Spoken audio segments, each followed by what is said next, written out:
In 2012, a family from Minnesota moved into an old house from the 1910s. An ordinary, quiet house on the edge of the woods, but something about it immediately seemed off. On the first night, the young son, Travis, asked, "Mommy, who's going in the attic?" His mother just smiled. Old houses always creak. But the next day, they heard it for themselves. Slow, distinct footsteps right above their bedroom. The problem? The attic was closed. No stairs, no access, boarded up. One day, they gathered their courage and decided to open the hatch. Inside, everything was covered with dust. Old boxes, torn toys, notes. And one thing, a broken children's chair that stood exactly in the center, as if someone was sitting there listening to what was happening below. The next morning, the boy came to his parents again. "Mom, my aunt in the attic says you woke her up. She is angry." They didn't pay attention until they saw her.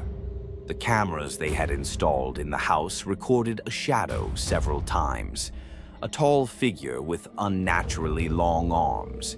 It appeared every night around 3 o'clock. The cameras started to malfunction. The cat, which hissed at the ceiling all the time, disappeared. It was found 3 days later in the attic. It was dead, with a broken spine. The police conducted an examination. No one was there, no signs of forced entry. But one of the officers remembered that a girl had disappeared in this house in 1974.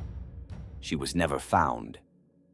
The last entry in her diary read, "She is calling me upstairs." The family moved out a week later.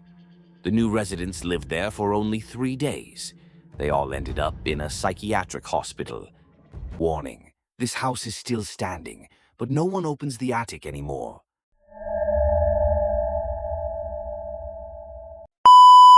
It happened in 2017 in a small town in Pennsylvania. A young couple, Seth and Julie, moved into a house they had inherited from Seth's grandmother after she died. The house was old and gloomy, but they loved the countryside atmosphere, the peace and quiet, the trees outside the windows, and a huge basement. Seth had never liked this basement since he was a child. His grandmother forbade him to go down there. She said that another man lives there. At the time, he thought it was just a strange grandmother story. A week after moving in, Julie started hearing sounds from downstairs, as if someone was walking under the house. But Seth chalked it up to mice or pipes. At night, however, they both began to feel something watching, as if eyes were watching them from the darkness. One morning, they found the cellar door ajar. It had always been locked with an old rusty padlock. Now it was open. Stepping inside, they saw fresh prints of bare feet on the floor, wet, dirty, leading straight to the wall and disappearing. A day later, Julie disappeared.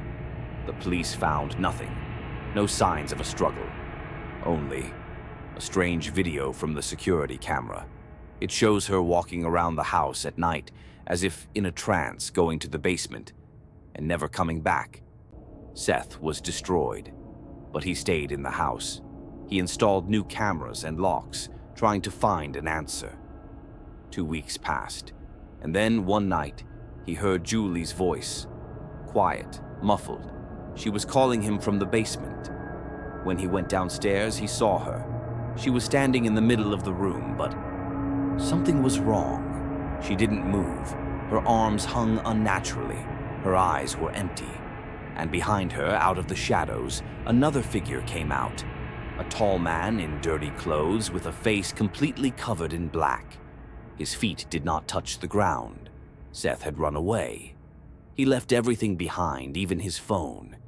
He was found on the highway, barefoot, in a panic, covered in scratches. He could not explain what had happened. When the police returned to the house, his basement was cemented from the inside. And here's the worst part. There was an entry in my grandmother's diary, which was found later.